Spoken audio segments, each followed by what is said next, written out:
Termination of agency. Once a contract of agency has been created, the contract of agency can come to an end, or we say that it can be terminated by two main ways. Firstly, by act of the parties. Parties here refer to the principal and the agent, or by operation of the law. Now, there are certain situations whereby the law allows the contract of agency to be terminated. Now, firstly, the act of the parties. This can occur when both the principal and the agent agree to end the contract of agency. So there has to be mutual agreement between the two of them that the contract of agency can come to an end. Secondly is when the principal is the one who terminates the agent, or he revokes the agent's authority.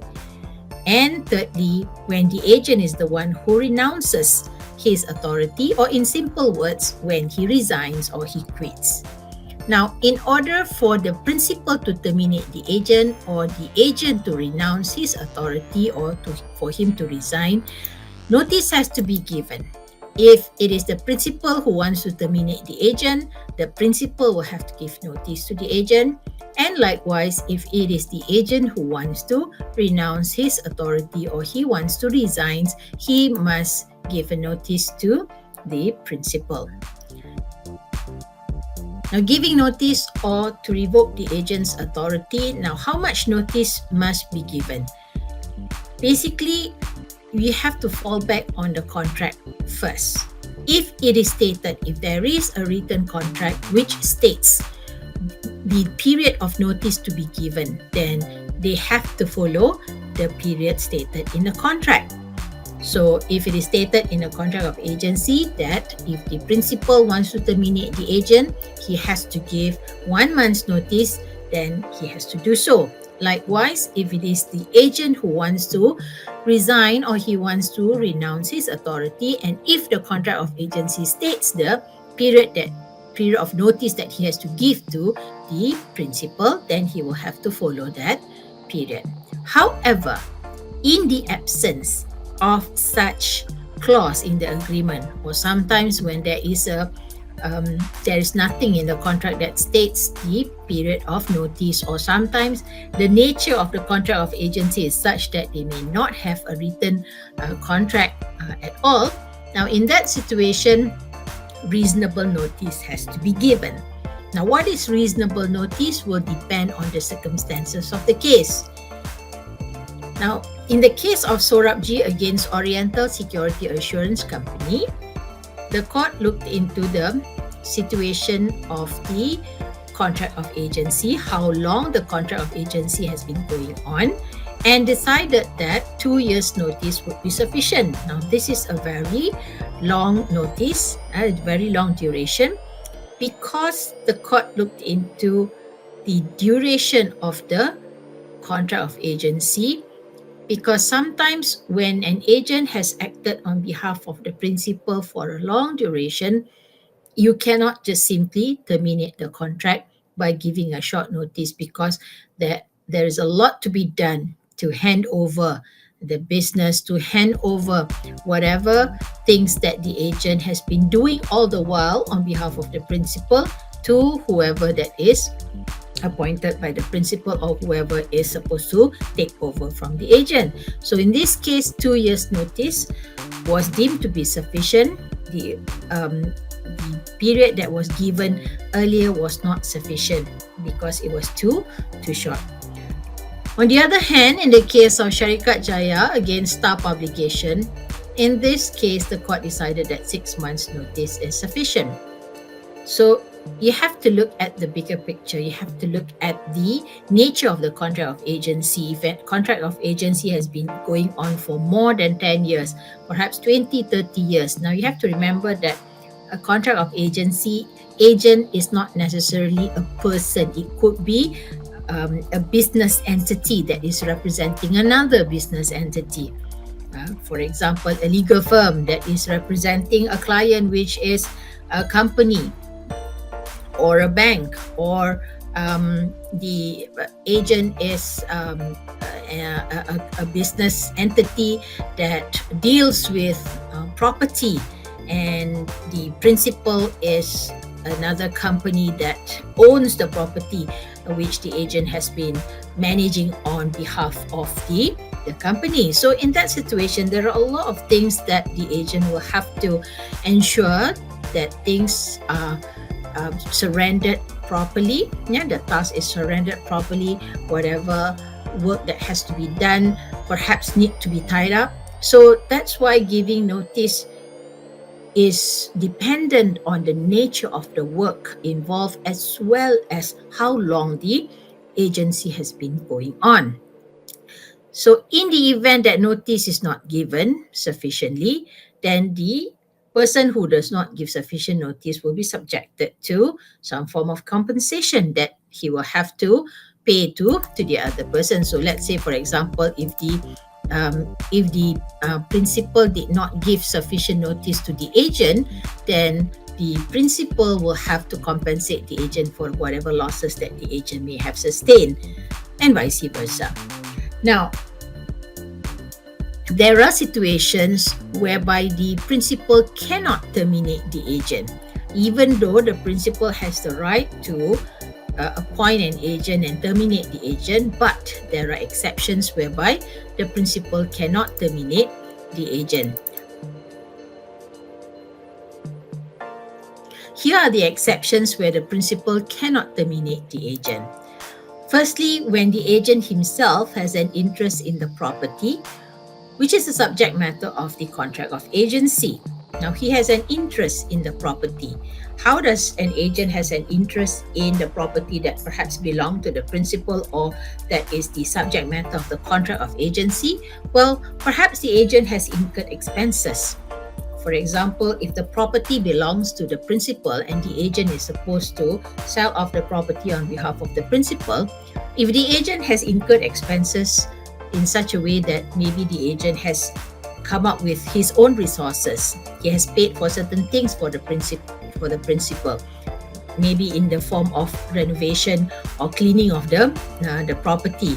So in that situation, if the principal has not paid him whatever that is due to him, then the agent cannot be terminated by the principal.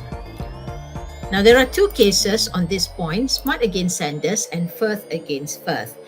In these two cases, in both cases, the agent has already incurred expenses in securing the safety of the property. Certain property may require insurance for the purposes of transportation. There are certain property that may require certain form of payment in order to secure the safe delivery or safekeeping of the property. And what happened in both cases is that the agent has in fact incurred expenses out of his own pockets for on behalf of the principal. And the principal cannot terminate the agent until and unless the principal has compensated the agent or paid back the agent whatever that the agent has incurred on behalf of the principal. Secondly, after the authority has been partly exercised by the agent. This is where the agent has been given a task to do and he has done it partially or he has done it halfway, and the principal cannot simply just terminate him. Sometimes certain acts have been done by the agent, although not completely to end the contract of agency, but he has exercised it partly, and the principal cannot simply terminate him. For example, the case of Reed against Anderson. In this case, the agent was an agent for to place certain bets for the principal. Now, here is where the agent in a, for example, a race horse, the agent has placed a bet on behalf of the principal.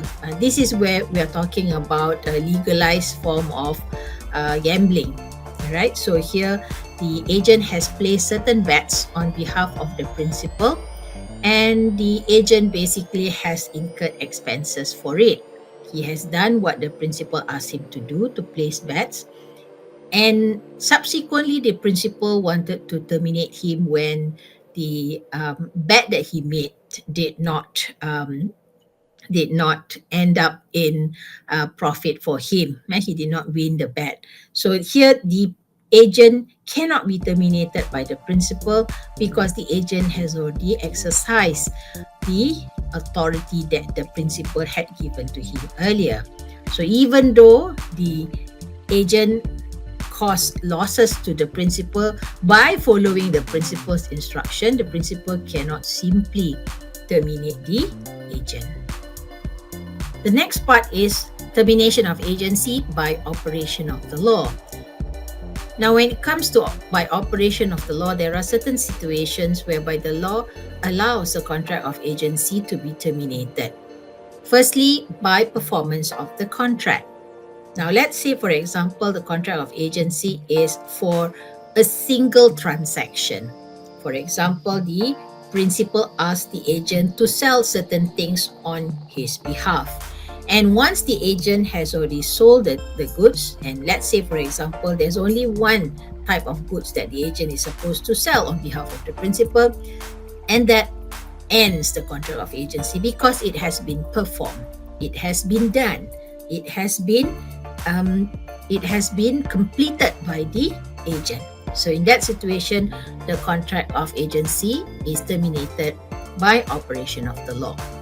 Secondly, sometimes in a contract of agency, there are terms of the contract which says that the contract of agency is for a certain fixed duration. So, for example, if the contract of agency is for 5 years, so once the 5-year period expires and it is not renewed, the contract is not renewed, therefore the contract of agency is terminated. Thirdly, death of the principal or the agent. When there is death of the principal or the agent, the contract of agency will come to an end. However, there are certain situations whereby the contract of agency will not be terminated automatically. There are some exceptions to the situations. These are the situations whereby the death of the principal does not terminate the agent automatically. Firstly, where the agent has interest in the property, which is the subject matter of the agency. So if the agent has incurred expenses or the agent has registered certain property or has insured certain property or has done certain things to the property of the principal or the property which is involved in the contract of agency, the principal's death does not terminate the agent automatically because for obvious reason, the agent has to be reimbursed with whatever expenses that he has incurred, or certain rights has to be returned to the agent because he has interest in the property of the principal, which is the subject matter of the contract of agency. Secondly, where the agent did not know about the principal's death. Now, if the agent does not know about the principal's death and he carried on his duty as an agent for the principal that perhaps does not entail any obligations which is beyond the scope of the agent's authority, then the death of the principal does not terminate the agent automatically. And thirdly, where the agent has to take reasonable steps to protect and preserve the interests of the principal. When a principal dies, it does not mean that the agent can simply wash off his hands and walk away from the contract of agency, because when a person dies, it takes time for the beneficiaries of the deceased person to take over as the personal representative of the estate or the administrator of the estate of the deceased person. Sometimes it may take months in order to obtain the letter of administration of the estate from the court. So in the meantime, the agent must do something in order to preserve and protect the interests of the principal. before he can hand over to the administrator of the estate that has been legally appointed. So he cannot just simply just wash off his hands and just say, oh, the principal has died, therefore nothing to do with me, I'm no longer acting for the principal. No, it doesn't terminate the agent automatically. Next is by insanity of the principal or the agent.